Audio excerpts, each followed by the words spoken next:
وانت في الاجازه او في نص الاجازه فعليا يعني هتلاقي عقلك بيراودك على فكره انك انت تعمل حاجه جديده مفيده في حياتك الغير هادفه والغير مفيده دي خالص، وانك لازم تطور من نفسك، وانك تبقى واحد جديد، وان السنه الجديده تدخل عليك وانت شخصيه مختلفه. فانا جمعت لك بعض المجالات اللي انت ممكن تبدا فيها، مميزاتها وعيوبها، وهتفيدك ازاي.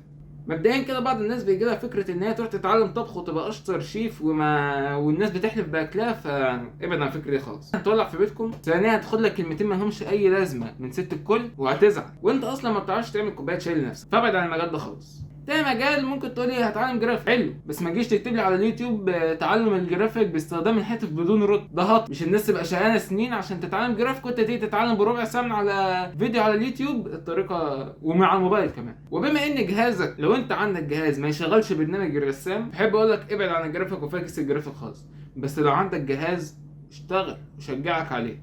تالت مجال هتقولي طب ما انا ممكن ابقى فريلانسر، وتقولي ليه ما ابقاش فريلانسر؟ اقول لك حلو انك تبقى فريلانسر، وهتدخلك عملة صعبة انك انت تشوفها في الزمن اللي احنا فيه ده، وتلمعها بطرف عينك كده. جرب حظك وشوف، يا سلام، انت هتخسر حاجة؟ رابع مجال وهو مجال المونتاج، وده برضه زي الجرافيك كده. عندك جهاز حلو واشتغل توكل على الله، ما عندكش خلاص ما تقرفناش، مش يبقى عندك جهاز محتاج جهاز تاني. طبعا نصائح اخوية غير مفيدة، اعمل اللي انت عايزه، انها نصائح. خامس انك تتعلم البرمجة وتنزل تشتغل في سوق العمل، انك تبقى شغال في جوجل كده، وامازون بتتخانق عليك، ومايكروسوفت عايزاك. شيء جميل وهدف حلو يعني، صعب الوصول ليه، ولكن حلمه ممكن يحقق. التناقض ده. ولكن ما تجيش تقول لي اتعلم البرمجه باستخدام الهاتف خالص خالص خالص. مش هتروح ساعتك تشتغل مبرمج في جوجل وانت ماسك موبايل. مش هكون انا عميل جاي لك عايزك تعمل لي موقع وتعمله بالموبايل. هو في كده؟ هو في شغل كده؟ ويا ريت يا ريت يا ريت تسمع من ناس موثوق فيها، ناس بتقول كلام صح، وخد المعلومه من كذا حته عشان ما حدش ياخد معلومه من حد في الزمن ده يعتمد عليه يعني، ويتوكل على الله. بالنسبه لاخر مجال، قد يكون اخر مجال النهارده في الفيديو ده، وهو مجال اللغات.